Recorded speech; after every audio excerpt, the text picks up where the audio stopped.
لله رب العالمين والصلاة والسلام على سيد الأنبياء والمرسلين وعلى آله وأصحابه أجمعين. أما بعد فقد قال الله تبارك وتعالى في القرآن المجيد والفرقان الحميد: أعوذ بالله من الشيطان الرجيم بسم الله الرحمن الرحيم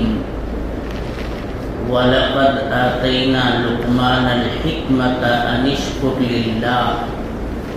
وَمَنْ يَشْكُرْ فَإِنَّمَا يَشْكُرُ لِنَفْسِهِ وَمَنْ كَفَرَ فَإِنَّ اللَّهَ غَنِيٌّ حَمِيدٌ. وَإِذْ قَالَ لُقْمَانُ لِابْنِهِ وَهُوَ يَعِظُهُ يَا بُنَيَّ لَا تُشْرِكْ بِاللَّهِ إِنَّ الشِّرْكَ لَظُلْمٌ عَظِيمٌ. صدق اللہ مولانا العظیم. وقال النبی صلی اللہ علیہ وسلم: من رأى منکم منکرا فلیغیرہ بیدہ فإن لم يستطع فبلسانہ فإن لم يستطع فبقلبہ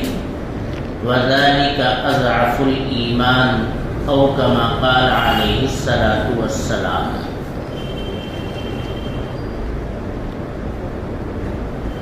مسجد عمر کے اندر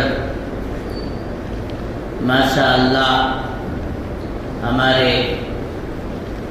حافظ دلشاد احمد صاحب، امام محترم مولانا محمد ثاقب صاحب اور ہمارے محترم دوست عبید بھائی اور اس مسجد کے جو منتظمین ہیں اور اس محلے کے جو نوجوان ساتھی ہیں، اپنے بزرگوں کی رہبری اور رہنمائی میں ہر مہینے میں ایک سنیچر کو کسی نہ کسی شہر کے عالم دین کو بلاتے ہیں اور دین، ایمان، مذہب اور شریعت کے عنوان پر کچھ باتیں اہل محلہ کے سامنے کی جاتی ہیں. جو مسجد کے اندر موجود احباب ہیں وہ بھی سماعت کرتے ہیں اور باہر کا مائک بھی چالو کر دیا جاتا ہے تاکہ گھروں کے اندر بھی ایمانی باتیں اور دین کی باتیں پہنچ سکیں. جو ہمارے نوجوان یا بزرگ ساتھی مسجد میں نہیں آئے ہیں یا موجود نہیں ہیں یا موجود تھے کسی وجہ سے وہ چلے گئے ہیں، وہ جہاں تک آواز پہنچتی ہے اگر ان حدود کے اندر رہتے ہیں تو آواز کو الحمدللہ سنتے ہیں. اس مرتبہ تو ہم نے اعلان کے اندر یہ دیکھا ہے کہ مردوں کے ساتھ ساتھ ماں اور بہنوں کے لیے بھی بیٹھنے کا نظم کیا گیا ہے تاکہ وہ بھی آئیں اور دین کے عنوان پر جو بات تھوڑی دیر کے لیے ہوتی ہے اپنے ایمان کو تازہ کریں، باتیں سنیں اور دین و ایمان اور مذہب کی روشنی میں اپنی آغوش میں پلنے والی اولاد کو، بچیوں اور بچوں کو پروان چڑھانے کی کوشش کریں. یہ سلسلہ یقیناً بہت ہی خوش آئند ہے اور اس کے ثمرات اور نتائج بہتر سے بہتر ہوتے جا رہے ہیں. جیسا کہ ہم نے عبید بھائی سے معلومات حاصل کی، جب بھی کہیں ملاقات ہو جاتی ہے تو ہم پوچھتے ہیں کہ اس نشست سے کیا فائدہ محسوس ہو رہا ہے؟ 100% تو نہ صحیح، اگر 2-5% بھی اس کا فائدہ ہو رہا ہے تو یقیناً میرے محترم بزرگوں اور دوستوں، انتظامیہ کا حوصلہ بڑھتا ہے اور اس طرح کے کام کرنے کے لیے ایک دلچسپی پیدا ہوتی ہے۔ یقیناً فائدہ اور اثر تو مرتب ہوتا ہی ہے۔ جب دین و ایمان کی بات ایمان والوں سے کی جاتی ہے تو میرے دوستو اس کے اثرات دل کے اوپر پڑتے ہی پڑتے ہیں، اور ہمارا ایمان کے اندر جو روشنی ہے وہ جگمگا اٹھتی ہے۔ یوں ہی نہیں، قرآن حکیم کہتا ہے وَذَكِّرْ فَإِنَّ الذِّكْرَىٰ تَنفَعُ الْمُؤْمِنِينَ، کہ تکرار کے ساتھ بار بار نصیحت کیا کرو، وذکر تذکیر کیا کرو اللہ تبارک و تعالی کی ذات کے بارے میں، اس کی صفات کے بارے میں، اس کی تکوینی مخلوقات کے بارے میں، اس کی عظمت، اس کی برتری کے بارے میں لوگوں کے سامنے باتیں بیان کیا کرو، اس کی نعمتوں کو یاد دلاؤ، اس نے جو سانسیں دی ہیں، جو آسائش کی یہ زندگی عطا کی ہے، لوگوں کے سامنے آپ بتاؤ، تذکیر کرو، یاد دہانی کراؤ اور تکرار کے ساتھ بار بار کراؤ۔ فَإِنَّ الذِّكْرَىٰ تَنفَعُ الْمُؤْمِنِينَ، دل کے اندر اگر ایمان کی رمق بھی ہے تو انشاءاللہ اس رمق کے اندر عجیب قسم کی روشنی پیدا ہو جائے گی، اور دلوں کو بدل دینے کے لیے یہ باتیں کبھی کبھی کافی ہو جایا کریں گی، پھر اس کی زندگی میں ایک انقلاب برپا ہو جائے گا۔ تو تذکیر کا، وعظ و نصیحت کا اثر پڑنا یہ بالکل یقینی بات ہے میرے دوستو۔ اذا تکرر علی اللسان تقرر فی القلب، ہمیں اور آپ کو تکرار کے ساتھ اللہ کی ذات و صفات کے بارے میں، اللہ کی نعمتوں کے بارے میں، اس کی عظمت اور اس کی برتری کے بارے میں گفتگو کرنی چاہیے۔ جب زبان کے اوپر ان باتوں کا بار بار تکرار ہوتا ہے تو ایک دن وہ آتا ہے کہ دل کے اندر وہ باتیں اتر جاتی ہیں، پیوست ہو جاتی ہیں، گھر کر جاتی ہیں، اور پھر میرے محترم بزرگوں اور دوستوں ہماری بگڑی بن جاتی ہے۔ اللہ تبارک و تعالی اس طرح کی مجالس کو بار بار قائم کرنے کی توفیق عطا فرمائے، اور جن حضرات نے دامے درمے قدمے سخنے اس مجلس کے انعقاد میں حصہ لیا ہے، اللہ تبارک و تعالی انہیں اپنی شایان شان بدلہ نصیب فرمائے۔ آج کے اس پرآشوب ماحول کے اندر جو حالات ہیں دنیا کے، جو اس وقت میرے دوستوں منظر نامہ ہے دنیا کا، میں سمجھتا ہوں کہ ہم میں سے کوئی شخص ناواقف نہیں ہے۔ سب کو اللہ تبارک و تعالی نے ایمانی شعور عطا کیا ہے۔ یہاں جو حضرات بھی تشریف فرما ہیں سب اہل ایمان ہیں، ان کے قلوب ایمان کے نور سے منور ہیں، وہ اچھی طرح سے حالات کی میرے دوستوں ستم ظریفیوں کو سمجھ رہے ہیں۔ آج ہمارے بچوں کے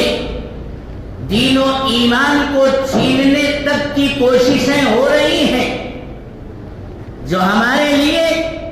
میرے دوستوں سب سے قیمتی دولت ہے۔ سب سے زیادہ اہمیت کی حامل، سب سے زیادہ توجہ اور اعتنا کے لائق اگر کوئی دولت اللہ تبارک و تعالی نے مومنین کو عطا کی ہے تو وہ ایمان کی دولت ہے۔ دنیا کیا چیز ہے میرے دوستو؟ نبی اکرم صلی اللہ علیہ وسلم نے تو بارہا ارشاد فرما دیا ہے، ان الدنیا خلقت لکم، اے لوگو جس دنیا کے پیچھے تم رات دن ایک کیے ہوئے ہو اور دنیا کے ارد گرد چکر لگانے کے لیے تمہارے ہاتھ پاؤں نہیں تھکتے ہیں، رات اور دن دنیا کی تلاش اور جستجو میں تم سرمست رہا کرتے ہو، اے لوگوں غور سے سن لو، ان الدنیا خلقت لکم، اللہ تبارک و تعالی نے تو اس دنیا کو تمہارے لیے بطور خادمہ کے پیش کیا ہے۔ یہ زمین تمہاری خادمہ ہے، یہ آسمان تمہارا خادم ہے، یہ سورج چاند ستارے کیا مجال ہے کہ یہ اپنی مرضی سے نکلے یا اپنی مرضی سے نکلنا بند کر دے؟ سب کے اوپر اللہ تبارک و تعالی کا ایک فیصلہ کن امر ہے، حکم ہے کہ جب تک میرا حکم ہے انسانیت کی خدمت میں تمہیں لگے رہنا ہے، تم کو اسی طرح سے اپنے برجوں کے اندر جگمگانا پڑے گا، اپنے محور کے اندر تمہیں گردش کرنی پڑے گی، تمہیں کبھی تھکاوٹ کا، تکان کا کوئی احساس نہیں ہونا چاہیے، میرے حکم کے اوپر تمہیں مسلسل اپنی تگ و دو جاری رکھنی ہے۔ میرے دوستو کیا مجال ہے کہ زمین کے اندر بغیر اللہ کی مرضی کے لرزہ طاری ہو جائے؟ ہاں، وہ جب چاہتا ہے۔ کبھی کبھی انسان جب میرے محترم بزرگوں اور دوستوں طاغوت و باطل کا شکار ہو کر کے اللہ تبارک و تعالی کی بڑائی، بزرگی اور برتری کو چیلنج کرتا ہے، شرک سے اور کفر سے، پاپ سے دنیا کو بھرنے لگتا ہے، تو کبھی کبھی بطور تنبیہ کے اللہ تبارک و تعالی زمین کے اندر لرزہ پیدا کر دیتے ہیں۔ یہ زمین کی اپنی طاقت نہیں ہے، اللہ کا حکم ہوتا ہے تو زمین میں بھونچال آتا ہے، زمین میں زلزلہ آتا ہے، ہواؤں میں تندی اور طوفانی۔ میرے دوستو یہ جھونکے جو چلتے ہیں اللہ تبارک و تعالی کے حکم سے، یہ سونامی لہریں، یہ دریا کی موجیں اور آبادیوں کے اندر اچھال، یہ اللہ تبارک و تعالی کے حکم سے ہوتا ہے۔ اللہ کی مرضی کے بغیر نہ ایک ذرہ حرکت کر سکتا ہے، نہ ایک پتے کے اندر حرکت کرنے اور ہلنے کی کوئی صلاحیت موجود ہے۔ اور یہ ساری کائنات میرے محترم بزرگوں اور دوستوں، نبی اکرم صلی اللہ علیہ وسلم ارشاد فرما رہے ہیں کہ تم کس کے پیچھے اپنی جان کھپا رہے ہو، اپنا وقت گنوا رہے ہو؟ صرف دنیا ہی تمہارے لیے سب کچھ ہو گئی۔ کتنا آدمی کھا لیتا ہے، کتنے کپڑے پہن لیتا ہے، کتنے جوتے چپل استعمال کر لیتا ہے، کتنی بڑی جگہ اس کے آرام اور راحت کے لیے درکار ہوتی ہے۔ میرے دوستو اگر حساب لگایا جائے تو بہت معمولی سا انسان خود کا استعمال کر پاتا ہے، لیکن اس کی جو امید اور آرزو اور تمنا ہوتی ہے وہ اتنی لمبی ہوتی ہے کہ بس اللہ کی پناہ۔ جب اس نے ایک ٹارگٹ طے کر لیا کہ ہمیں دنیا کے میدان میں اتنی دور تک جانا ہے، تو میرے محترم بزرگوں اور دوستوں آخرت کی تیاری کے لیے پھر اس کے پاس کہاں فرصت رہ جاتی ہے؟ کہیں کہیں لکھا ہوا نظر آتا ہے یہ جملہ۔ میرے دوستو ہم مسلمانوں کو پڑھ کر کے اپنی زندگیوں کو ٹٹولنا چاہیے۔ لکھا رہتا ہے تمہیں نماز کے لیے فرصت نہیں، تعجب ہے۔ انسان دنیا کو تلاش کرنے میں، دنیا کو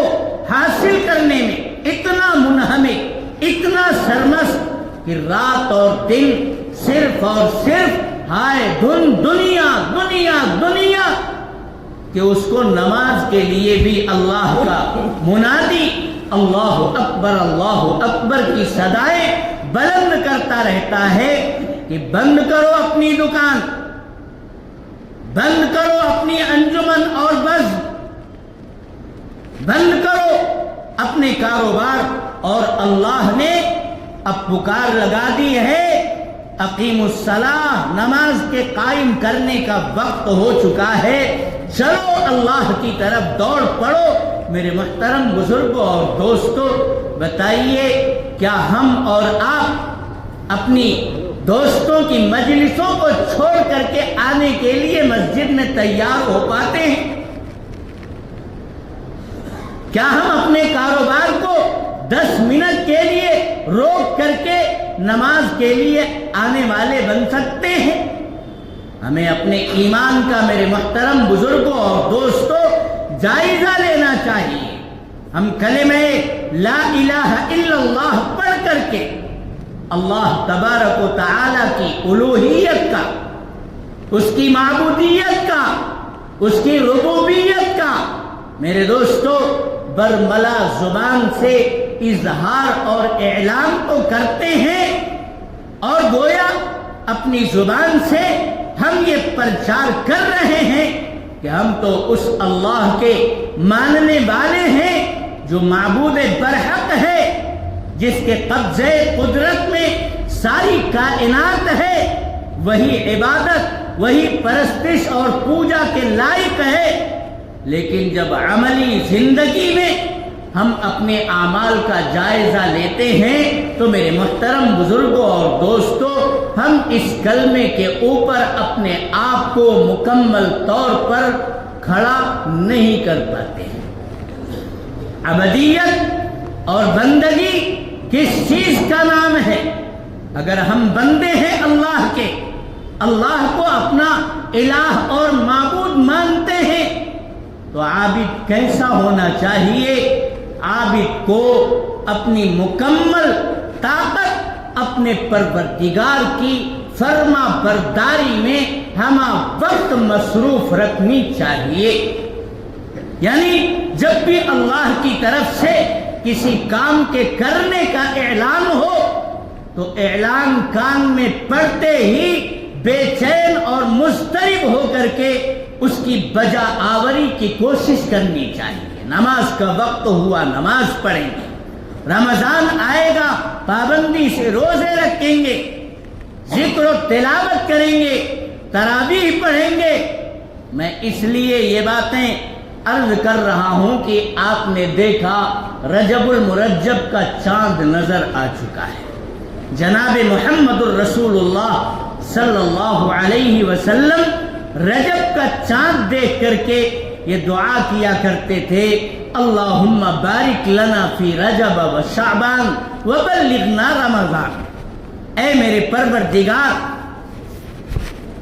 رجب اور شعبان کے مہینے میں تو میرے لیے برکت نازل فرما، میری عمر میں برکت عطا فرما، خیر کے کاموں میں برکت عطا فرما، نماز کی توفیق، صدقہ کی توفیق، اخلاق حسنہ کی توفیق، بیواؤں، یتیموں، ناداروں کی خبرگیری کی توفیق۔ اے اللہ تو مجھے مرحمت فرما اور پوری عافیت کے ساتھ اے میرے پروردگار رمضان المبارک کی بابرکت ساعتوں تک محض اپنے فضل سے اور اپنی توفیق سے مجھ کو رسائی عطا فرما، مجھے رمضان المبارک کے بافیض گھنٹوں سے، ساعتوں سے، لمحات سے اکتساب فیض کرنے کے لیے راستے آسان فرما، زندگی ارزانی فرما۔ جناب محمد الرسول اللہ صلی اللہ علیہ وسلم رجب المرجب کے مہینے سے ہی رمضان المبارک کو میرے دوستو اپنے دل کے اندر اتار کر کے اپنی نیکیوں کے اندر اضافہ کر دیتے تھے اور اللہ تبارک و تعالی سے رمضان المبارک تک رسائی کی پوری عافیت اور خوش اسلوبی کے ساتھ دعائیں مانگا کرتے تھے۔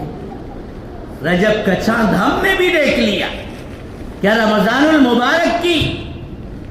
اور اس کی بابرکت ساعتوں میں نیکیاں کرنے کی وہی طلب ہمارے دلوں کے اندر ہے موجزہ؟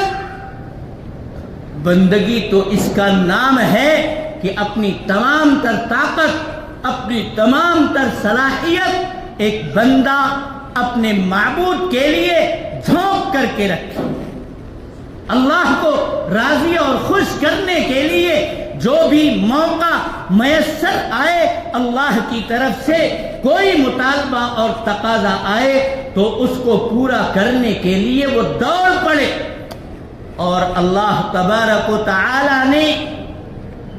چلیے یہ تو اطاعت گزاری ہو گئی، اللہ کے احکام پر ہم نے عمل کرنا شروع کر دیا۔ صرف ایک پہلو نہیں ہے، عبدیت کا دوسرا پہلو اور بندگی کا دوسرا پہلو جو زیادہ اہم ترین ہے وہ یہ ہے کہ اللہ تبارک و تعالی نے جن چیزوں کو حرام قرار دیا ہے، ناجائز قرار دیا ہے، ممنوع قرار دیا ہے، مکروہ قرار دیا ہے، نامناسب قرار دیا ہے، اللہ نے یا اللہ کے حکم کے مطابق ہم سب کے آقا سیدنا تاجدار مدینہ جناب محمد الرسول اللہ صلی اللہ علیہ وسلم نے، وہ کس کا فرمان ہے؟ اللہ ہی کا فرمان ہے، ان هو الا وحی یوحی۔ پیغمبر علیہ السلام دین بنا کر کے کسی بات کو اپنی من مانی سے اور نفسانی خواہشات کے تقاضے سے نہیں پیش کیا کرتے تھے، بلکہ دین کی جو بھی بات آپ علیہ السلام انسانیت کے سامنے لاتے تھے وہ اللہ کی طرف سے وحی ہوتی تھی، اللہ کا حکم اور اللہ کا منشا، اللہ کی مرضی ہوا کرتی تھی۔ تو قرآن حکیم میں اللہ تبارک و تعالی کے احکامات اور جو ناپسندیدہ باتیں ہیں، نامرضیات کا تذکرہ ہے، اسی طرح سے جناب محمد الرسول اللہ صلی اللہ علیہ وسلم کے اقوال میں، آپ کے اعمال میں، آپ کی تقریرات میں، آپ کی سنت اور سیرت میں میرے دوستو جو باتیں اطاعت گزاری کی ملتی ہیں انہیں پوری طاقت کے ساتھ بجا لانے کا نام بندگی ہے، اور جن باتوں کو قرآن میں منع کیا گیا ہے یا رسول اللہ صلی اللہ علیہ وسلم کی سیرت و سنت سے جن کی ممانعت ثابت ہوتی ہے، ہمیں اپنے آپ کو اس سے بچا بچا کر کے زندگی گزارنا ضروری ہے، لابدی ہے۔ ایک بندہ کے لیے بندگی کے اوپر اگر کھڑا اترنا ہے اسے تو احکامات کی کامل پیروی بھی ہونی چاہیے اور ممنوعات سے مکمل طور پر اجتناب اور پرہیز بھی ہونا چاہیے۔ اطاعت کے میدان میں تو ہم کسی قدر نظر آ جاتے ہیں، لیکن اللہ تبارک و تعالی نے جن باتوں کو ممنوع قرار دیا ہے، ناجائز اور حرام، بسا اوقات ہم ان تک کا ارتکاب کر لیتے ہیں۔ میرے دوستو یہ تو بندگی نہیں ہوئی، یہ تو منمانی ہوئی، یہ تو خواہشات نفس کے اوپر چلنا ہوا کہ جب من میں آئے گا ہم اطاعت گزاری کر لیں گے، بعض چیزوں سے بچ لیں گے، اور اگر ہمارے مفاد سے کوئی بات ٹکرا رہی ہے تو ہم اپنے مفاد کو ترجیح دیں گے، اپنی غرض کو پورا کرنے کے لیے دوڑیں گے، ہم نماز کے لیے نہیں جانے والے۔ میرے دوستو یہ مکمل طور پر بندگی کا حق ادا نہیں ہوا۔ ہم اللہ کے بندے ہیں۔ اللہ تبارک و تعالی نے اس پوری کائنات کو نبی اکرم صلی اللہ علیہ وسلم ارشاد فرماتے ہیں کہ تمہارے لیے بطور خادمہ کے پیش کر دیا ہے، سجا کر کے۔ بتائیے، آکسیجن کی ہر انسان کو ضرورت ہے، مفت کا آکسیجن حاصل کیا جا رہا ہے کہ نہیں کیا جا رہا ہے؟ ہر بندہ سانس لیتا ہے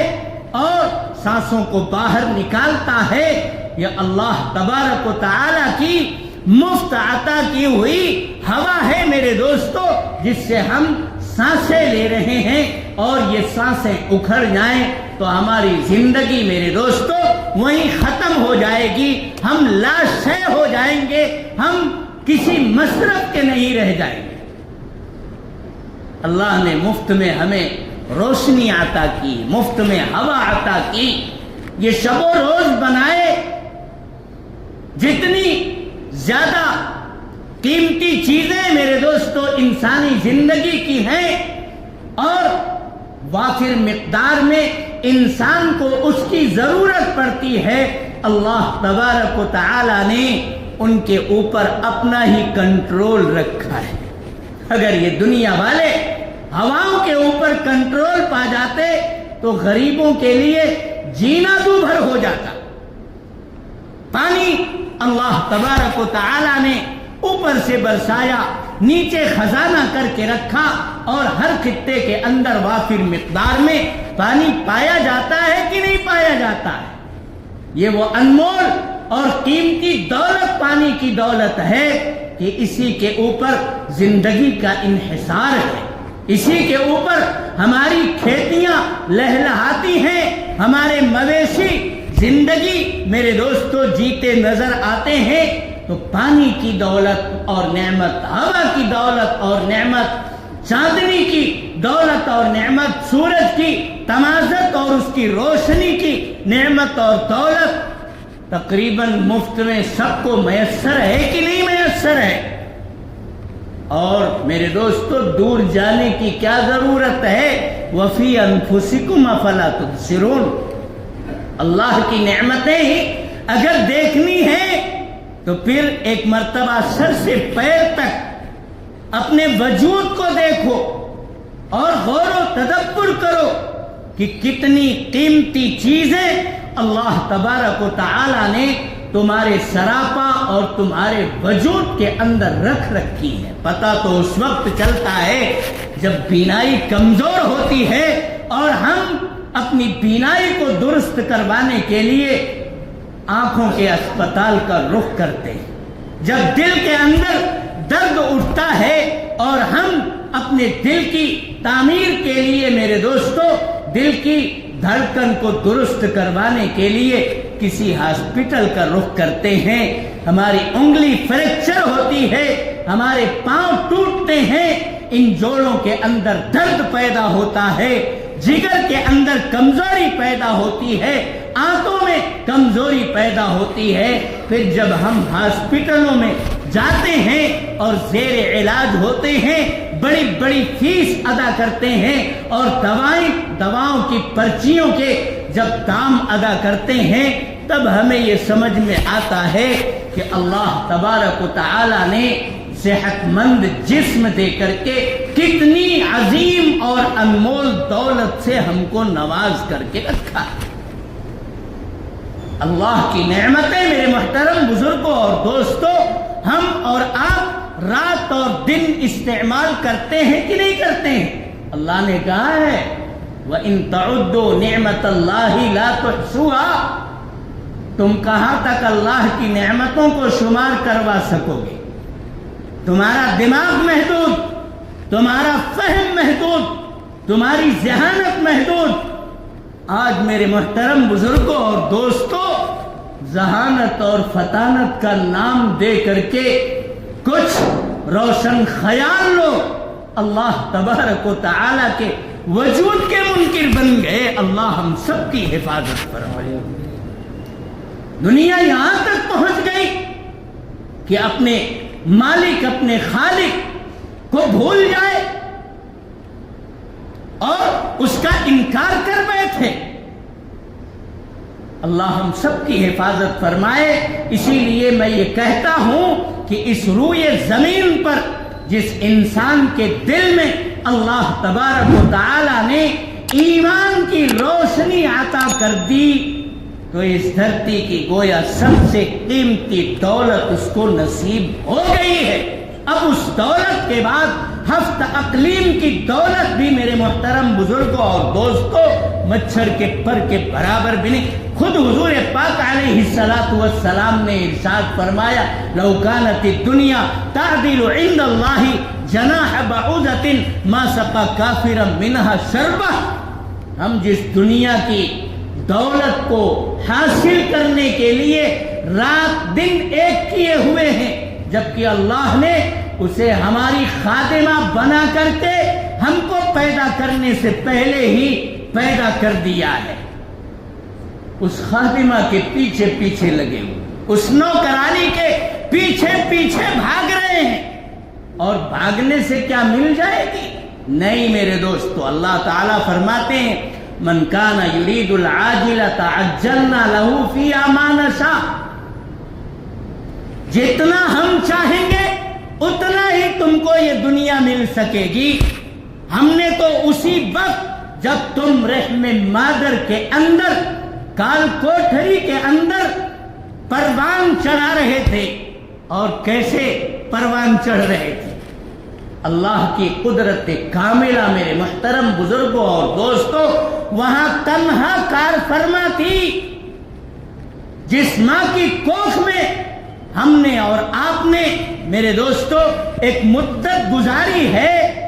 اس ماں کو حمل کا احساس تو ہوتا ہے، لیکن پروان چڑھانے والی ذات اس کال کوٹری کے اندر کون ہے؟ وہ اللہ تبارک و تعالی کی ذات ہوتی ہے، اور اسی کی قدرت کاملہ میرے محترم بزرگوں اور دوستوں اس ظلمت در ظلمت کوکھ کے اندر نطفے کو خون اور خون سے بستہ خون اور پھر بستہ خون کو گوشت کا لوتھڑا اور اس لوتھڑے میں ہڈی اور پھر اس کے بعد اللہ کی قدرت کاملہ سے اس میں حس اور حرکت پیدا کرنے والی روح ڈالی جاتی ہے۔ اس کا ہاتھ پاؤں ناک نقشہ چہرہ مہرہ اللہ تبارک و تعالی اس ظلمت بھری کوٹھری کے اندر میرے دوستو اپنی قدرت کاملہ سے تیار کرتے ہیں کہ نہیں کرتے ہیں؟ آج انسان تھوڑی سی فہم، تھوڑی سی عقل اور تھوڑا سا اس کے پاس ذہانت کا معاملہ کیا ہو گیا کہ اپنے پروردگار ہی کو فراموش کر بیٹھے۔ جناب محمد الرسول اللہ صلی اللہ علیہ وسلم کے ارشادات کی روشنی میں اگر میرے دوستو ہم جائزہ لیں تو یہ دنیا اور دنیا کی چکا چوند میں الجھنے ہی کے نتائج ہوتے ہیں۔ بندہ اگر اپنی پچھلی زندگی کے اوپر اپنے اس مادے کے اوپر ایک مرتبہ غور کرے میرے دوستو، جس نطفہ ناپاک سے اللہ تبارک و تعالی نے اسے وجود بخشا ہے، تو پھر وہ دنیا میں تکبر، تعنت اور سرکشی کرتا ہوا نظر نہیں آئے گا۔ اللہ تبارک و تعالی نے اپنی قدرت کاملہ سے ہم سب کو وجود بخشا ہے، اور پھر یہ بتا دیا کہ وَلَقَدْ كَرَّمْنَا بَنِي آدم، اے بنو آدم ہم نے تمہارا بڑا اعزاز کیا ہے، بڑی تکریم کی ہے، بڑی عزتوں سے تمہیں نوازا ہے۔ حضرت آدم علیہ السلام کا پتلا اللہ تبارک و تعالی نے اپنے دست قدرت سے بنایا، اور پھر اپنی جانب سے جب اس میں روح پھونکی تو تمام فرشتوں کو حکم دیا اسجدوا لآدم۔ تمام فرشتوں نے آ کر کے حضرت آدم علیہ السلام کو سجدہ تحیہ کیا کہ نہیں کیا ہے؟ اللہ نے حضرت آدم کو، ان کی عظمتوں کو مخلوقات کے بیچ میں یہاں تک کہ فرشتوں کے اوپر بھی فائق کر دیا، بلند کر دیا کہ نہیں کر دیا؟ اور انہیں آدم کی ذریت میں ہم اور آپ ہیں، ہم بنو آدم ہیں۔ اللہ تعالیٰ فرماتے ہیں وَلَقَدْ كَرَّمْنَا بَنِي آدَمَ وَحَمَلْنَاهُمْ فِي الْبَرِّ وَالْبَحْرِ وَرَزَقْنَاهُمْ مِنَ الطَّيِّبَاتِ وَفَضَّلْنَاهُمْ عَلَى كَثِيرٍ مِّمَّنْ خَلَقْنَا تَفْضِيلًا۔ ہم نے خشکی اور تری اس کے لیے وہاں پر بھی اپنی برتری اور اپنی عظمت کے لوہے منوانا آسان کر دیا۔ یہ خشکی کے اوپر بھی مخلوقات کو زیر کرتا نظر آ رہا ہے، اور جب چاہتا ہے تو سمندر کے سینوں کو چیر کر کے میرے دوستو اس پار سے اس پار پہنچتا ہے، بلکہ جو خزانے اللہ تبارک و تعالی نے سمندروں کی تہوں کے اندر رکھ رکھے ہیں ان کو بھی یہ ڈھونڈ لاتا ہے، نکال لاتا ہے۔ تو خشکی پر، تری پر، ہر جگہ ہم نے انسان کو برتری عطا کی ہے، اور اس برتری کا احساس ہم اور آپ کرتے رہتے ہیں کہ نہیں کرتے رہتے ہیں؟ جو رزق اللہ تبارک و تعالی نے انسانوں کو عطا کیا اور رزق استعمال کرنے کا جو شعور اللہ نے انسانوں کو بخشا ہے، آپ دیگر جانوروں کے اندر وہ شعور نہیں پائیں گے۔ جانور، بہائم میرے دوستو، کوئی چارہ کھاتا ہے براہ راست، کوئی اناج کھاتا ہے براہ راست، کوئی درندہ ہوتا ہے وہ دوسرے جانوروں کو اپنا نوالا بنا لیتا ہے براہ راست، لیکن ایک انسان ہے وہ دانے کو نکالتا ہے، سکھاتا ہے، کوٹتا ہے، پیستا ہے، پھر اس کے بعد توے پر لا کر کے اس کی روٹی یا سالن جو بھی بنانا ہوتا ہے تیار کر کے، اور پھر وہ لقمہ بنا بنا کر کے اپنے سر کو اوپر ہی رکھ کر کے وہ نوالے کو استعمال کرتا ہے۔ اللہ تبارک و تعالی فرمائے وَرَزَقْنَاهُمْ مِنَ الطَّيِّبَاتِ۔ اور جانور کو حلال و حرام کی کوئی تمیز نہیں ہے، کیا چیز جسمانی صحت کے لیے مفید ہے یا مضرت رساں ہے اس کا احساس ان کو نہیں ہے، لیکن ایک انسان میرے دوستو تمام احساس رکھ کر کے اشیاء خورد و نوش کو استعمال کتنی خوبی کے ساتھ کرتا ہے۔ یہ ڈھنگ اور یہ ڈھب کس نے عطا کیا ہے؟ اللہ تبارک و تعالی نے انسانوں کو عطا کیا۔ وَرَزَقْنَاهُمْ مِنَ الطَّيِّبَاتِ، پاکیزہ غذاؤں کا استعمال کرنا یہ انسانیت کا، بنو آدم کا شرع امتیاز ہے۔ پھر آگے کہتے ہیں وَرَزَقْنَاهُمْ مِنَ الطَّيِّبَاتِ وَفَضَّلْنَاهُمْ عَلَى كَثِيرٍ مِّمَّنْ خَلَقْنَا تَفْضِيلًا۔ تمام مخلوقات کے اوپر ہم نے انسانیت کو فروغ بخشا ہے، ہم نے انسانیت کو سر بلند کیا ہے، ہم نے انسانیت کو فضیلت عطا کی ہے، اسے معزز، مکرم، مشرف، باوقار بنایا ہے تمام مخلوقات کے بیچ میں۔ اور اس کے لیے اللہ تبارک و تعالی نے کائنات کو سجا دیا، تو اس کائنات کے لیے ہمیں تگ و دو جاری رکھنی چاہیے۔ حضور فرماتے ہیں کیا کر رہے ہو؟ ان الدنیا خلقت لکم، یہ تو مقدر کے بقدر تم کو مل کر کے رہے گی، ممانعت نہیں ہے۔ اسباب کے دائرے میں میرے دوستو ہم جی رہے ہیں، تو اسباب کے لیے تگ و دو کرنا یہ ممنوع نہیں ہے، لیکن اسباب میں اس قدر انہماک پیدا ہو جائے کہ رب الاسباب سے ہم میرے دوستو غافل ہو جائیں اور اپنی آخرت کو بھول جائیں، یہ ہمارے لیے بہت بڑے نقصان اور خسارے کی بات ہے۔ ہمارا کاروبار چمکانے کے لیے ہمیں کاروبار برپا کرنا پڑے گا، کارخانہ بنائیے، لوم لگائیے، مل بنائیے، ملازمین رکھیے، اچھا آفس بنائیے، ایئر کنڈیشن مکان بنائیے، ایئر کنڈیشن گاڑی لیجیے، یہ سب میرے دوستو ضرورت کے اسباب ہیں۔ اللہ نے خوشحال بنایا ہے، تو خوشحالی کے ساتھ جائز حدود میں رہ کر کے اسباب کا استعمال کرنا یہ توکل کے خلاف نہیں ہے، یہ ممنوع نہیں ہے، ناجائز اور حرام نہیں ہے، لیکن صرف اسی میں انہماک پیدا ہو جائے، اسباب ہی کی تلاش اور جستجو میں ہم نمازوں کو گنوا دیں، ہم روزے کو نہ رکھ پائیں، ہم اللہ کے کمزور مفلس بیوہ یتیم بندوں کے لیے اپنی زکوٰۃ بھی نہ نکال کر کے دے سکیں۔ مال ہمارے دل کے اندر اتنا گھر کر گیا ہے کہ ہفتہ تقلیم بھی آ جائے تب بھی مال کی چاہت اور بھوک ہمارے دل سے نہیں مٹ رہی ہے۔ یہ میرے محترم بزرگوں اور دوستوں انسان کے لیے اور خاص طور پر اہل ایمان کے لیے زیب دینے والی چیز نہیں۔ ہم اسباب کی دنیا میں ہیں، اسباب کو بھرپور اپنائیں گے، لیکن ہماری نظر رب الاسباب کی خوشنودی کی تلاش اور جستجو کی طرف یقینی طور پر رہنی چاہیے، اور ترجیحی طور پر ہم دنیا کو نہیں دین کے کاموں کو اپنے سامنے رکھیں گے۔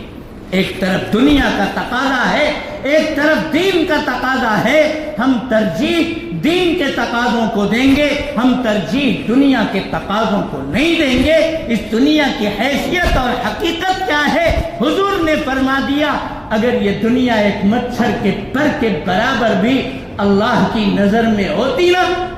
تو جو لوگ اللہ ہی کا انکار کر رہے ہیں، جو اس کے وجود کے منکر بن گئے، جو بغاوت پر تلے ہیں، جو طغیان اور سرکشی کے اندر مبتلا ہیں، اپنی ذہانت اور فطانت میرے دوستو لوگوں کے سامنے اس طرح اجاگر کرتے پھرتے ہیں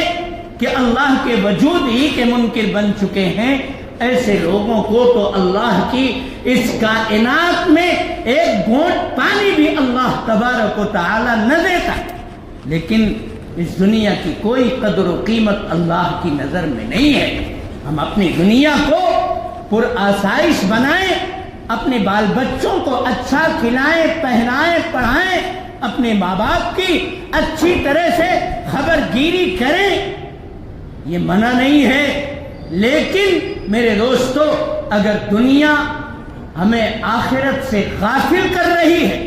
اور ہم اپنی خواہشات کی تکمیل کے لیے نماز، روزہ، حج، زکوٰۃ، اسلامی اعمال اور دین کی باتوں کو پس انداز کر رہے ہیں،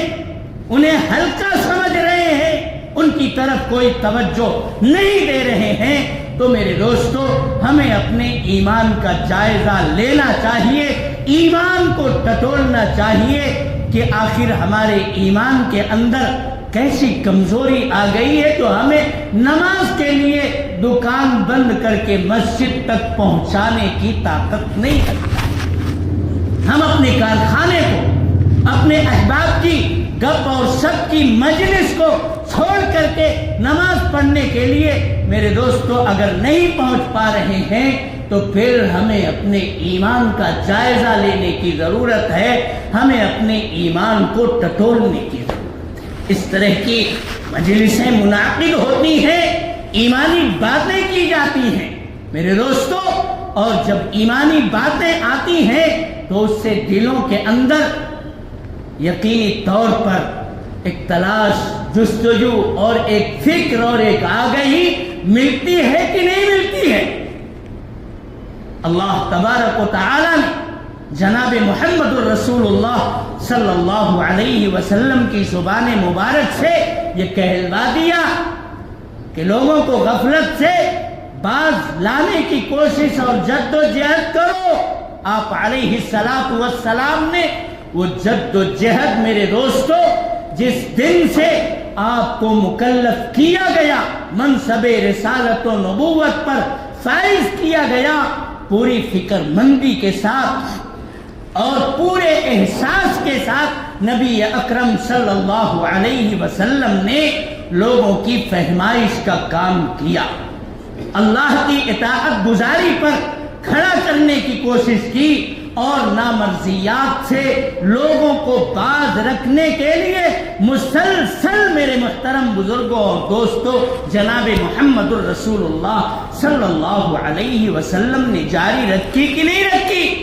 آپ کبھی ہماری طرح قہقہے لگا کر کھلا کر کے ہنستے ہوئے نظر نہیں آتے تھے. کان متواصل الاحزان دائم الفکرہ. آپ معصوم ہیں، بخشے بخشائے ہیں. آپ کو اللہ تبارک و تعالی کی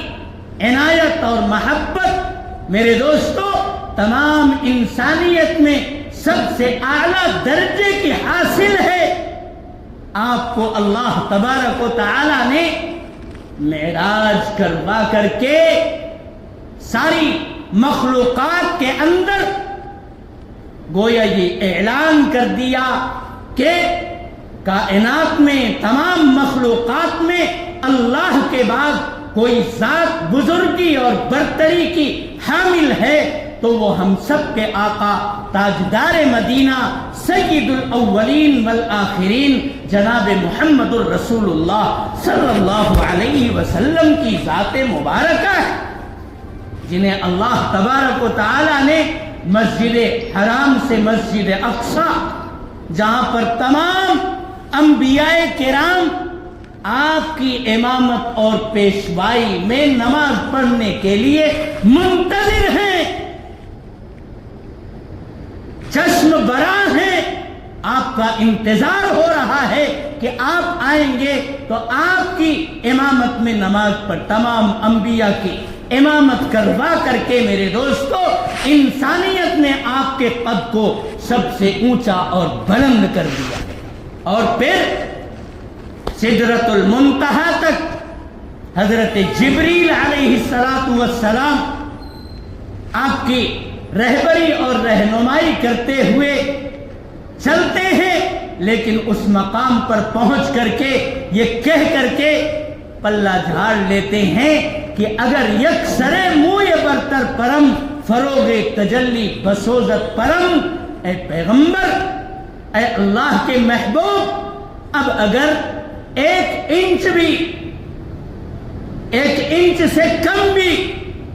پاؤ انچ بھی اگر میں آگے بڑھوں گا تو تجلیات ربانی کی کرنیں میرے پروں کو جلا کر کے راکھ کر دیں گی. اب یہاں سے آپ اکیلے جائیں، اللہ آپ کا انتظار کر رہے ہیں.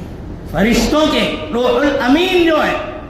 روح الامین سیدنا جبرائیل علیہ السلام، جن کا مقام فرشتوں میں سب سے بلند ہے، وہ یہ کہہ رہے ہیں کہ اب یہاں سے آگے میری رسائی نہیں ہے. آپ کو اللہ نے شب معراج میں قاب قوسین او ادنا کا قرب عطا کیا ہے. ایک کمان کے دو کناروں میں جو فاصلہ ہوتا ہے اس سے بھی کم فاصلے پر جناب محمد الرسول اللہ صلی اللہ علیہ وسلم کو اللہ نے اپنا قرب عطا کر کے آپ کو کتنا اوپر کر دیا، آپ کی قامت کو، آپ کی شخصیت کو اور آپ کی ذات کو کتنا بلند کر دیا، اس کا تصور نہیں کیا جا سکتا ہے. تو کون و مکان کے اندر اللہ کی ذات کے بعد اگر کوئی ذات میرے دوستو عظمت اور برتری کی حامل ہے تو وہ ہم سب کے آقا تاجدار مدینہ جناب محمد الرسول اللہ صلی اللہ علیہ وسلم کی ذات گرامی ہے. اور اسی شب معراج سے یہ تحفۃ الصلاۃ لے کر کے ہمارے آقا جب روئے زمین پر آئے تھے اور صحابہ نے نماز کا یہ تحفہ پایا تھا تو ان کی بانچیں کھل گئی تھیں اور وہ مسرت سے سرشار ہو گئے تھے.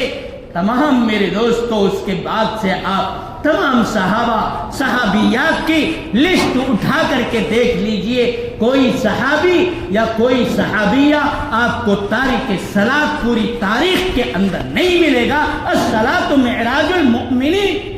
یہ معراج کا ملا ہوا تحفہ ہے. اے مومنو، اگر سر بلندی، عروج اور چاہتے ہو تو پھر نماز کو تھام لو، نماز کی پابندی کرو. ایمان اور کفر کے درمیان نماز ہی تو حد فاصل ہے. جو نماز پڑھتا ہے وہ مومن کہلانے کا مستحق ہے، اور جو نماز کو ترک کرتا ہے قدرت کے باوجود، کوئی عذر نہیں ہے، اس کے باوجود وہ نماز کو چھوڑتا ہے یا چھوڑتی ہے، تو وہ آدمی مسلمان اور مومن کہلانے کا مستحق نہیں ہے۔ میرے دوستو، ہم اس کائنات کے اندر رہتے ہیں، بستے ہیں، اسباب کی یہ دنیا ہے، اور اسباب ہی کے پردے میں اللہ تبارک و تعالی کے احکامات یہاں پر وجود پذیر ہوتے ہیں۔ تو ہم اسباب کے اندر غور کریں، تدبر کریں، کن اسباب کو استعمال کرنے سے اللہ خوش ہوتا ہے اور کن اسباب کا ارتکاب کرنے سے اللہ ناراض ہوتا ہے، کون سے اسباب مجھے نماز سے روکتے ہیں اور کون سے اسباب اپنانے سے نماز کی طرف قدم آگے بڑھتے ہیں۔ ہمیں یہ میرے دوستو اس دنیا کے اندر مختصر سی چند سانسوں کی زندگی میں فیصلہ لینا ہے۔ اللہ تبارک و تعالی نے آخرت سازی کی، سرمایہ کاری کے لیے یہ چند سانسیں، چند ساعتیں، چند ماہ و سال ہم کو عطا کی ہیں۔ حضور پاک علیہ الصلوۃ والسلام فرماتے ہیں اعمار امتی بین 60 و 70، میری امت کی عمریں بہت طویل نہیں ہیں، 60 اور 70 سال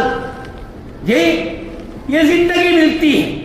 اس سے اوپر جاتی ہے تو پھر ہم اور آپ اچھی طرح سے جانتے ہیں کہ گھر کے اندر ہماری کوئی قدر و قیمت نہیں رہ جاتی۔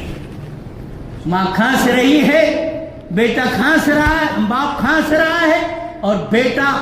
اپنا سوٹ بوٹ پہن کر، ٹائی لگا کر کے اور اپنا عطر لگا کر کے وہ ٹہلتا ہوا چلا جاتا ہے، پرسان حال نہیں رہتا۔ ہم نے کب پڑھایا وہ سبق کہ ماں کے قدموں کے نیچے جنت کو تلاش کیا کرو اے بیٹو، باپ تمہارے لیے جنت کا دروازہ ہے۔ ماں باپ کی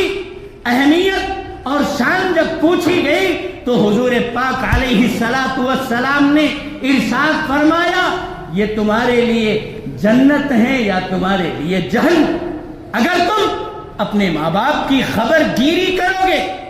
ان کے ساتھ اچھا برتاؤ اور حسن سلوک کرو گے، ان کا دل خوش ہو جائے گا، تو اللہ تبارک و تعالی تمہیں جنت میں داخلہ نصیب فرما۔ اور اگر ان کا دل ٹوٹ گیا، اگر ان کی پیشانی پر بل آ گیا، تم نے انہیں جھڑک دیا، اف کر دیا اور وہ ناراض ہو گئے، تم نے معافی بھی نہیں مانگی اور اسی حالت میں وہ فوت ہو گئے، تو یقین مانو اللہ تبارک و تعالی کے یہاں تمہاری گرفت ہو جائے گی، پکڑ ہو جائے۔ یہ سبق ہم کو کہاں ملنے والا ہے؟ قرآن پڑھو تب تو ملے گا۔ میرے دوستو، حضرت لقمان علیہ السلام نے اپنے بیٹے کو نصیحت کرتے ہوئے، بڑے حکیم اور دانا آدمی ہیں، اختلاف ہے، نبی تھے کہ اللہ کے نیک بندے تھے، لیکن اصل یہی ہے، پیغمبر علیہ السلام نے بھی یہ بات ارشاد فرمائی ہے کہ داناؤں کے دانا بڑے ہی حکیم انسان تھے حضرت لقمان حکیم۔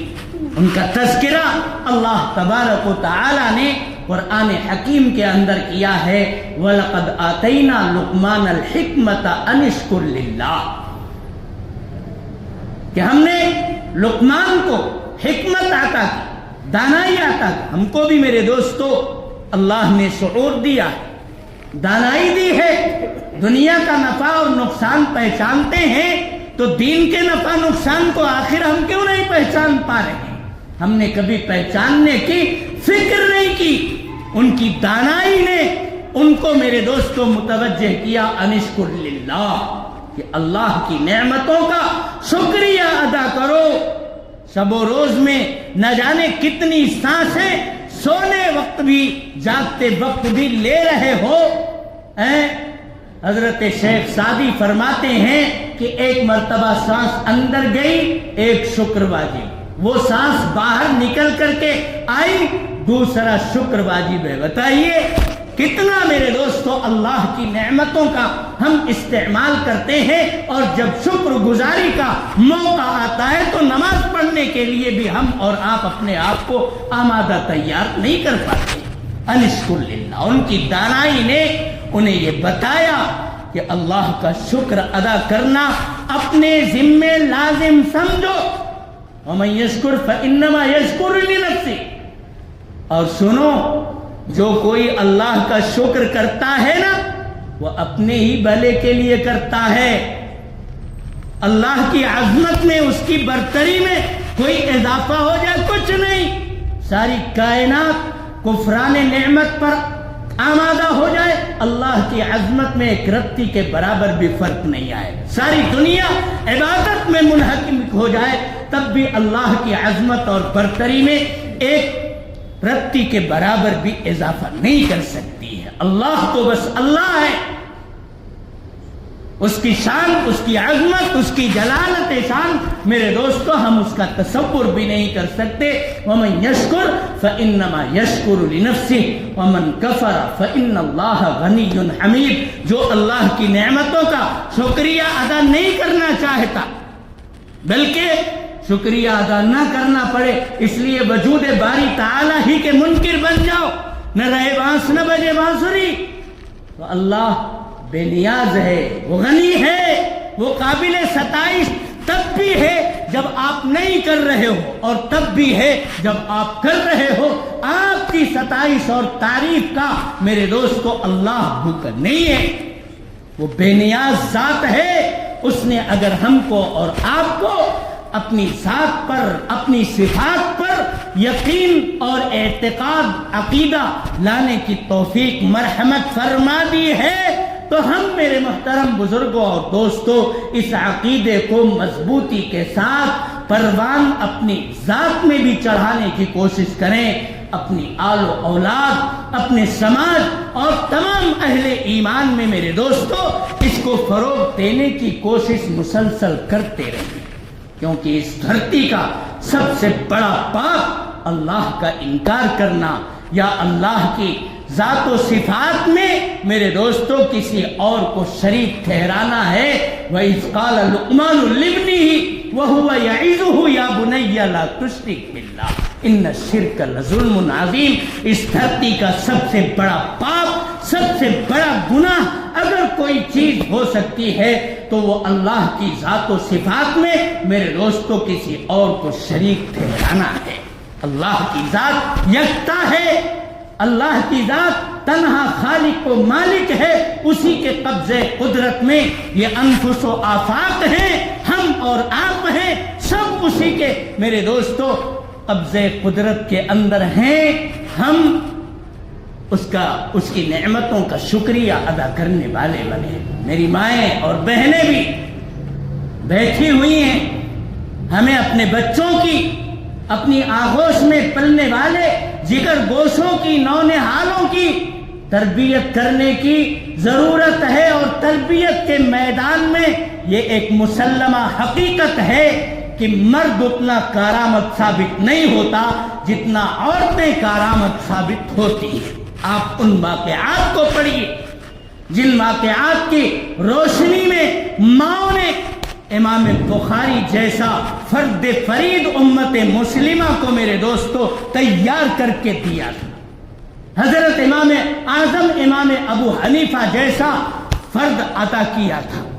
امام مالک، امام شافعی، امام احمد ابن حنبل، سلطان الاولیاء خواجہ معین الدین چشتی، محبوب سبحانی، سید عبد القادر جیلانی، جنید بغدادی، رابعہ بصریہ، میرے دوستو کس کا نام لیا جائے، محدثین کی ایک ٹیم ہے،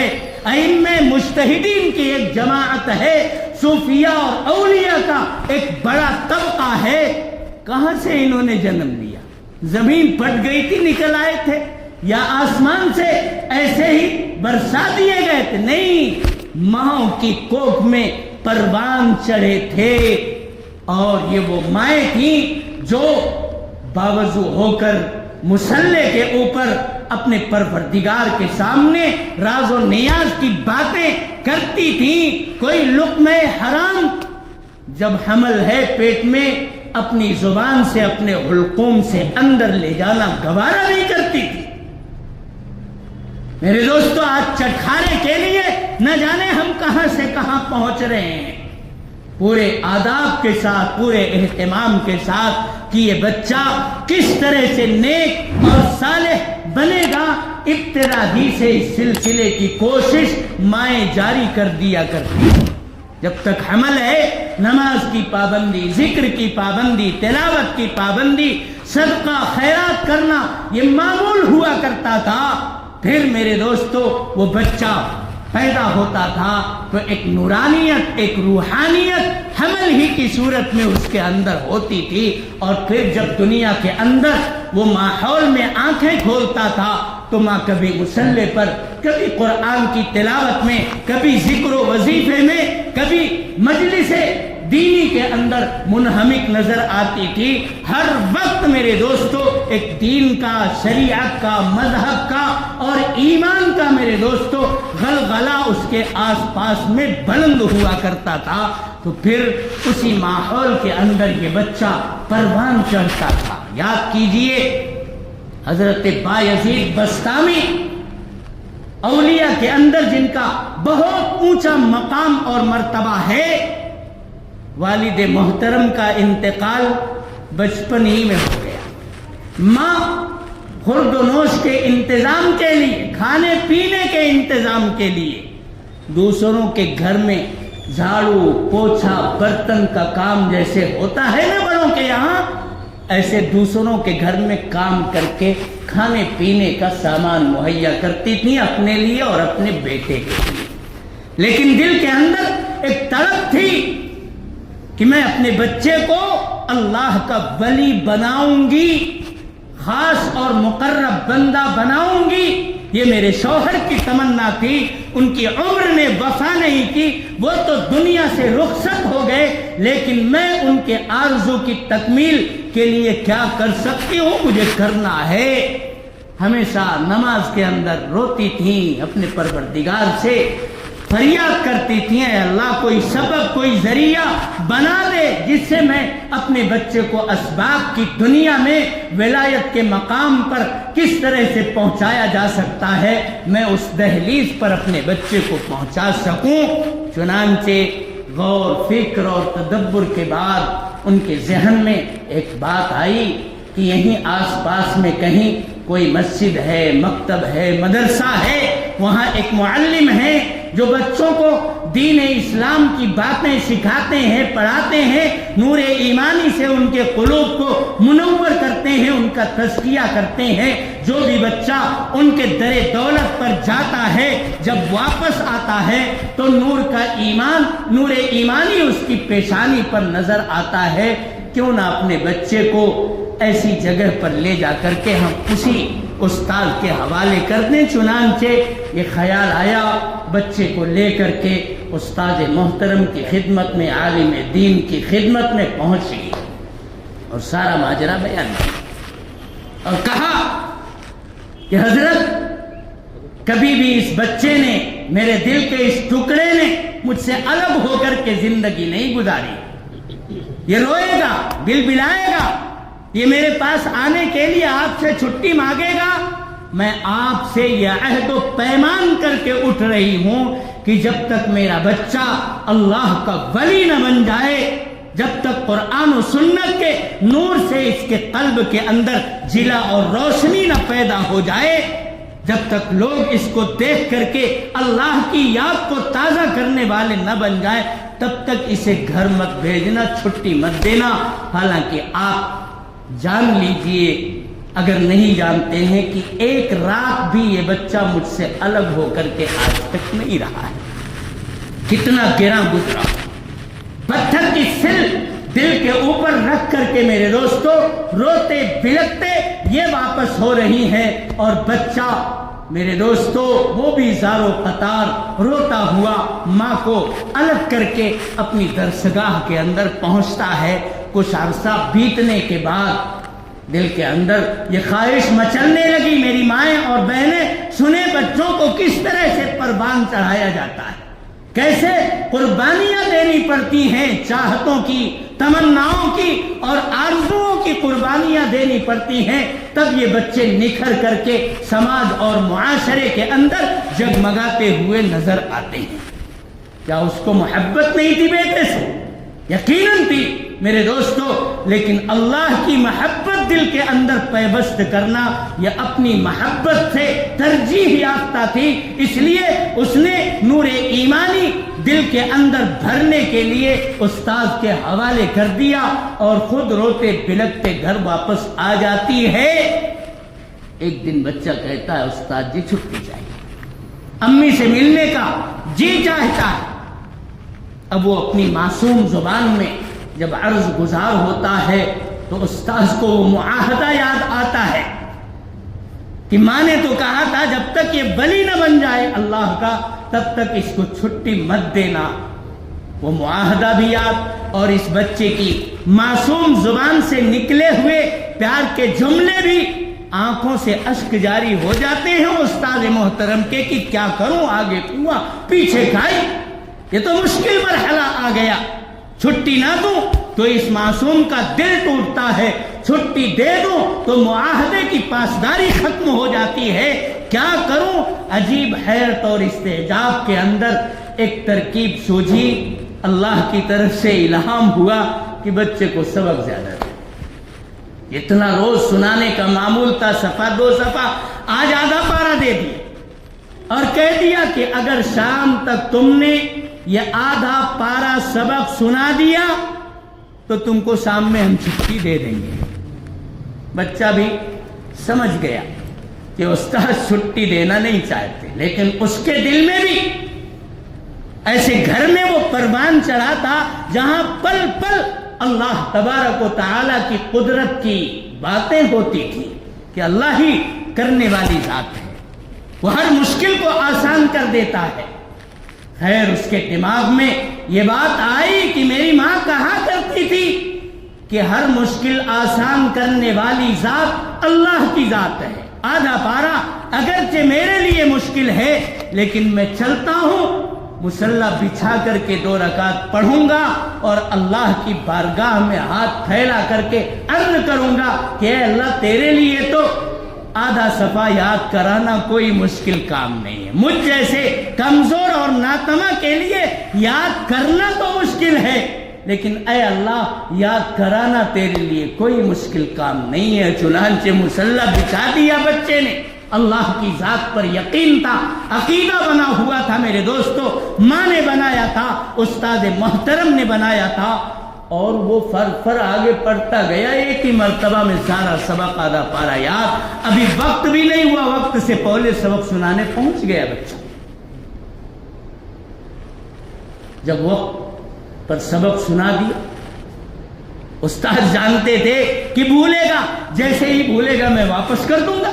کہ میں نے تو آدھا پارہ سبق سنانے کی شرط پر چھٹی دینے کا وعدہ کیا تھا، تم نے غلطی کی اس لیے تم کو چھٹی نہیں ملے گی، لیکن پورا سبق سنا دیا، ایک بھی اٹک بھٹک نہیں، کوئی غلطی ہی نہیں ہے، اب تو چھٹی دینا پڑا۔ پہنچتے ہیں، دروازے پر دستک دیتے ہیں، ایک عرصے دراز کے بعد آئے ہوئے ہیں، ایسا نہیں کہ آج آئے ہفتے بھر میں جمعرات کو ہمارے بچوں کی طرح سے پہنچ، ہر جمعرات میں شہر کے بچوں کو چھٹی چاہیے۔ ہم سراج العلوم میں پڑھاتے ہیں میرے دوستو، شہر کے بچے ہر ہفتے میں آ جاتے ہیں کہ ہم کو چھٹی چاہیے، جبکہ ہم یہ کہتے ہیں کہ جمعرات میں ہی بتاؤ، شام میں تقریری پروگرام بچوں کا ہوتا اس میں شرکت کرو، رات گزارو، پھر جمعہ کے صبح سے لے کر شام تک آپ اپنے گھر آ جاؤ۔ اتنی تو ہم نے سہولت دے ہی رکھی، اس کے باوجود بھی شہر کے بچے قابو میں نہیں آ پاتے ہیں، اور اس کی اصل بنیادی وجہ یہ ہے کہ ماں باپ اور سرپرستوں کی طرف سے اس قسم کی باز پرس دینی تعلیمی اداروں میں پڑھنے والے بچوں کی بابت نہیں ہوتی ہے، اتنا خیال نہیں رکھا جاتا ہے جتنا میرے دوستو مشنری اسکول میں پڑھنے والے اپنے بچوں کے ہوم ورک اور ان کی ٹائمنگ کے بارے میں ماں باپ اور سرپرستوں کو خیال ہوا کرتا ہے، کرنا چاہیے۔ اسکول پڑھے، کالج پڑھے، یونیورسٹی پڑھے، جہاں بھی پڑھے وہ میدان مارے، اور میدان تبھی مار سکتا ہے جب وہ درس کی پابندی کرے گا، اوقات کو ملحوظ رکھے گا، گمائے گا نہیں تبھی آگے۔ تو ہمیں دین کی تعلیم حاصل کرنے والے مکتب اور مدرسے میں پڑھنے والے بچوں کے بارے میں بھی یہی نگاہ شہباز رکھنی چاہیے کہ ہمارا بچہ ٹائم سے جاتا ہے کہ نہیں، بے وقت آ تو نہیں جاتا، سبق کتنا سنایا، ہفتے میں کیا پڑھا، کبھی اس سلسلے میں بھی ہمیں معلومات لینی چاہیے۔ خیر، چھٹی پایا، بچہ پہنچ گیا، مغرب کا وقت ہے، اذان شروع ہے، والدہ اندر سے کنڈی لگا کر کے وضو بنا رہی ہیں، نماز کی تیاری میں مصروف ہے، اور بچہ اس وقت میں، جب میرے دوستو شام کا وقت ہوتا ہے تو جو اپنے گھر والوں سے دور دراز سعودی میں یا یو پی کا آدمی بمبئی بھیونڈی میں شام کے وقت گھر والے اور دوست احباب بہت یاد آتے ہیں، اس یاد کے وقت میں یہ بچہ گھر پہنچا، کنڈی کھٹکھٹا رہا ہے، جب سنا آواز کنڈی کی کھٹکھٹاہٹ کی، ماں نے تو دروازے کے پاس آئے، پوچھا کون؟ کہا امی جان میں آپ کا بایزید ہوں، دروازہ کھولیے۔ ماں نے کہا میرا بایزید؟ میرے بایزید کو تو میں نے فلاں مدرسے میں فلاں استاد کے پاس ایک عہد و پیمان کر کے حوالے کر دیا ہے، اور یہ کہہ دیا ہے کہ جب تک میرا بچہ ولایت کے مقام اور منصب کو حاصل نہ کر لے تب تک استاد محترم بایزید کو چھٹی مت دینا، میرا بایزید تو وہاں ہونا چاہیے، میں اور کسی بایزید کو نہیں جانتی، میں استاد کو یہ نہیں سمجھتی کہ انہوں نے عہد و پیمان کی خلاف ورزی کی ہے، اس لیے تم میرے بایزید نہیں ہو سکتے، جاؤ میں تمہارے لیے دروازہ نہیں کھولوں گی۔ زبان سے کلمات تو اس طرح کے نکل رہے ہیں، لیکن ممتا میرے دوستو ایک ہیجان پیدا کر رہی ہے، آنکھوں سے آنسو بھی جاری، دروازہ بند کا بند رہ گیا۔ بیٹا سمجھ گیا کہ والدہ ابھی دروازہ نہیں کھولیں گی، چنانچہ واپس چلے گئے، سارا ماجرا استاد محترم کو سنایا، استاد بھی رونے لگے، اور پھر اس کے بعد جس انہماک توجہ کے ساتھ درس کی پابندی کی، قرآن و سنت کی، میرے دوستو جس طرح سے اپنے دل کے اندر آبیانی کی، اور نور ایمان سے اپنی پیشانی کو روشن کرنے کے لیے تہجد گزاری اور نوافل کی ادائیگی، فرائض کا اہتمام، سنتوں کا اہتمام ایسا کیا کہ کچھ ہی دنوں کے بعد پھر استاد محترم کے خواب میں سیدنا جناب محمد الرسول اللہ صلی اللہ علیہ وسلم آتے ہیں، اور خواب میں یہ بشارت سناتے ہیں کہ بایزید تو ولایت کے مقام پر فائز ہو چکا ہے، اسے لے جاؤ اور اپنے دست مبارک سے اس کے سر پر دستار باندھو، وہ ولایت کا مقام حاصل کر چکا ہے، اللہ کا قرب اور نزدیکی وہ حاصل کر چکا ہے۔ بیدار ہوتے ہیں، خود تو بیچارے سو رہے تھے استاد محترم، اور یہ بچہ اپنی کتاب میں، نماز میں، ذکر و تلاوت میں اللہ کے ساتھ راز و نیاز کی باتیں کرنے میں مصروف نظر آیا۔ جاتے ہیں، پیشانی پر بوسہ دیتے ہیں، امامہ باندھتے ہیں، خوشخبری سناتے ہیں، اور صبح ہوتے ہی چھٹی دیتے ہیں کہ جاؤ اور اب اپنی ماں سے ملاقات کر کے آ جاؤ۔ میرے دوستو اب جب یہ بچہ پہنچتا ہے، اب تو جوان ہو چکا ہے اور ولایت کے مقام پر فائز ہو چکا ہے، تو چہرے سے نور ٹپک رہا ہے، پیشانی سے نورانیت کے آثار دکھائی دے رہے ہیں۔ میرے دوستو پہنچتے ہیں، دروازے پر دستک دیتے ہیں، ماں دروازہ کھولتی ہے اور بیٹے کو سینے سے لگا کر کے چومتی ہے، اور وہ یہ کہتی ہے بیٹے اس وقت بھی جب تو آیا تھا میں نے بہت گریہ بزاری کی تھی، بہت میرا دل تڑپا تھا، لیکن میرے دل کے اندر ترجیحی طور پر ولایت تجھے کس طرح سے حاصل ہو سکتی تھی، میں نے اس بات کو ترجیح دیا، اپنی ممتا کو پس پشت ڈال دیا، تجھ کو بنا دیا کہ تو بن گیا تو پورا سماج بنانے کے لیے جد و جہد کرے گا۔ ایک فرد سے بہت سارے افراد چراغ سے چراغ جلتے بنتے چلے جاتے ہیں کہ نہیں چلے جاتے ہیں؟ تو اسی طرح ہماری ماؤں کو، بہنوں کو قربانی دینی پڑے گی، ممتا کی قربانی دینی پڑے گی۔ اپنے بچوں کو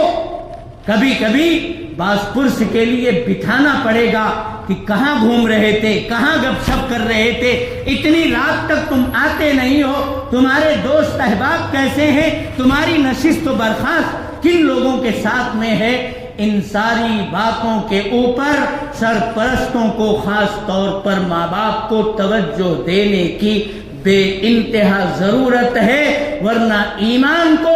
چھین لینے والی آوازیں میرے دوستو فضاؤں میں گونج رہی ہیں۔ مذہب اسلام سے دستبرداری کا اعلان کرتے ہوئے لوگ برملا نظر آ رہے ہیں۔ ہم اہل ایمان کو میرے دوستو مل جل کر کے دعوت اور تبلیغ، تعلیم اور تلقین، تزکیہ اور تصوف، ہر راستے میں جڑ کر کے میرے دوستو سماج کے ایک ایک فرد کی، مرد کی، عورت کی، بوڑھے کی، بچے کی، جوان کی، سب کی میرے دوستو خدمت کے لیے اپنے اوقات کو صرف کرنا پڑے گا، اور مل جل کر کے اس طغیان اور سرکشی کے طوفان کا پوری متانت اور ایمانی وقار کے ساتھ مقابلہ کرنا ہوگا۔ اللہ تبارک و تعالی ہم سب کو توفیق مرحمت فرمائے، اور اس مجلس دینی کے قیام میں حصہ لینے والے تمام لوگوں کو اپنی شایان شان بدلہ نصیب فرمائے۔ وآخر دعوانا ان الحمدللہ رب العالمین۔ مختصر سی دعا بھی کرنے، اللہم صلی علی سیدنا و مولانا محمد وعلی آل سیدنا و مولانا محمد وبارک وسلم۔ ربنا ظلمنا انفسنا وان لم تغفر لنا وترحمنا لنكونن من الخاسرين۔ ربنا لا تزغ قلوبنا بعد إذ هديتنا وهب لنا من لدنك رحمة إنك أنت الوهاب۔ اللهم أرنا الحق حقا وارزقنا اتباعه، وأرنا الباطل باطلا وارزقنا اجتنابه۔ اللهم وفقنا لما تحب وترضى، واجعل آخرتنا خيرا من الأولى۔ اللهم انصر الإسلام والمسلمين، واخذل الكفرة واليهود والنصارى والمشركين۔ اللهم انصر من نصر دين محمد صلى الله عليه وسلم وجعلنا منهم، واخذل من خذل دين محمد صلى الله عليه وسلم ولا تجعلنا معهم۔ اللهم إنا نسألك العفو والعافية والمعافاة الدائمة في الدين والدنيا والآخرة۔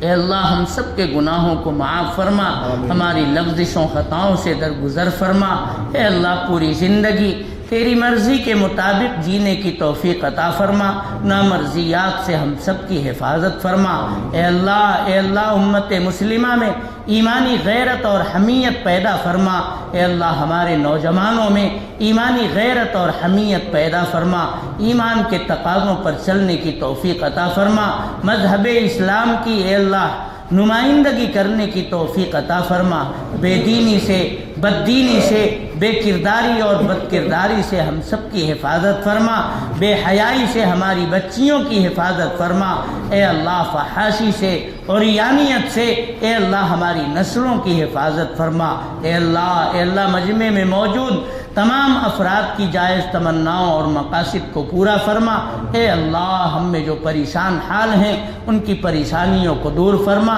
جو مقروض ہیں ان کے قرضوں کی ادائیگی کی غیب سے شکلیں پیدا فرما، جو کسی قسم کی الجھن کا شکار ہیں اے پروردگار عالم اپنے فضل سے ان کی الجھنوں کو دور فرما۔ اے اللہ ہم سب کو اپنے ماتحتوں کی تربیت کرنے کی توفیق عطا فرما، دینی تعلیم سے آراستہ کرنے کی توفیق عطا فرما۔ اے پروردگار عالم جو مانگا وہ بھی عطا فرما، جو مانگنا چاہیے تھا نہیں مانگ سکے اپنے فضل سے عطا فرما۔ جن لوگوں نے بھی ہم سے دعاؤں کے لیے کہا ہے یا لکھا ہے یا میسج کیا ہے یا ان کا ہم پر حق ہے، ہمارے ان کے اور تمام مسلمانوں کے جائز مقاصد پورے فرما۔ اللہم انا نسألک خیر ما سألک نبیک محمد صلی اللہ علیہ وسلم ونعوذ بک من شر ما استعاذک منہ نبيك محمد صلى الله عليه وسلم وأنت المستعان وعليك البلاغ ولا حول ولا قوة إلا بالله. ربنا تقبل منا إنك أنت السميع العليم وتب علينا إنك أنت التواب الرحيم. وصلى الله تعالى على خير خلقه محمد وعلى آله وأصحابه وأزواجه وذرياته وأهل بيته أجمعين آمين برحمتك يا رحمن. اگلے مہینے کا دے رہا جی اگلے مہینے کے لیے اگلا مہینہ کب ہے؟ جنوری میں 31 تاریخ جنوری میں 31 تاریخ جنوری کی 31 تاریخ کو جو سنیچر آئے گا انشاءاللہ 31 جنوری سنیچر کو بعد نماز عشاء پھر یہ مجلس منعقد ہوگی اور کسی معزز عالم دین کا خطاب 31 جنوری بروز سنیچر عشاء کے بعد پھر ہوگا.